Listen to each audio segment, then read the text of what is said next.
અમદાવાદના સાણંદ તાલુકાના વિરોચનગરમાં પ્રાથમિક શાળા નંબર 1, 2 તેમજ સરદાર પટેલ હાઈસ્કૂલના સંયુક્ત ઉપક્રમે શાળા પ્રવેશોત્સવ અને કન્યા કેળવણી મહોત્સવની ઉજવણી કરવામાં આવી। કાર્યક્રમમાં ગુજરાત સરકારના ખાણ ખનીજ વિભાગના અગ્ર સચિવ ભારતીબેન સામળ મુખ્ય અતિથિ તરીકે ઉપસ્થિત રહ્યા। તેમના હસ્તે નવા પ્રવેશ મેળવનાર બાળકોને દફતર કીટનું વિતરણ કરવામાં આવ્યું હતું। બહેલોલ મલિક સાથે અફઝલ ખાન પઠાણ, દિવ્યાંગ ન્યૂઝ।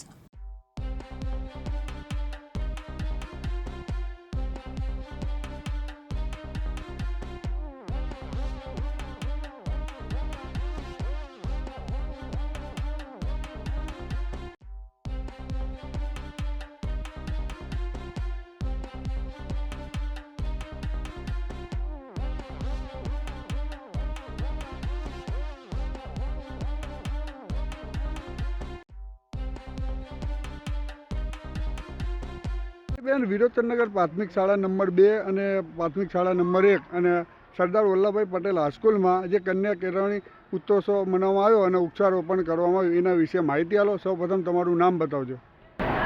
ભક્તિ શામળ, સંયુક્ત સચિવ ઉદ્યોગ અને ખાણ વિભાગ સચિવાલય ગાંધીનગરથી આવું છું। આજે 2026માં જે શાળા પ્રવેશોત્સવ અને કન્યા કેળવણી કાર્યક્રમ જે હતો વિરોચનનગર સ્કૂલની મુલાકાત લેવાનું થયું છે આજે।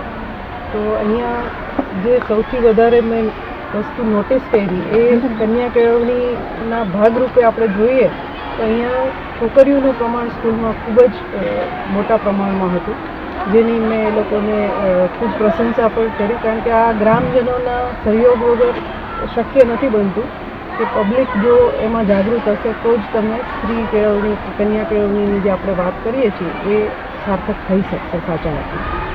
વૃક્ષારોપણ માટે પણ એ લોકોએ ખૂબ સારો પ્રયત્ન કરેલો છે। ગામમાં લોકોએ તળાવ પણ એક વિકસાવેલું છે અને એના ફરતે એ લોકોને આગામી દિવસોમાં વૃક્ષ વાવવાની અને અહીંયા ઓક્સિજન પાર્ક ઊભું કરવાની પણ યોજના છે। તો એ યોજનાના ભાગરૂપે જ આજે અહીંયા વૃક્ષારોપણ કરી અને એની શુભ શરૂઆત કરેલ છે। સાણંદ, અમદાવાદ।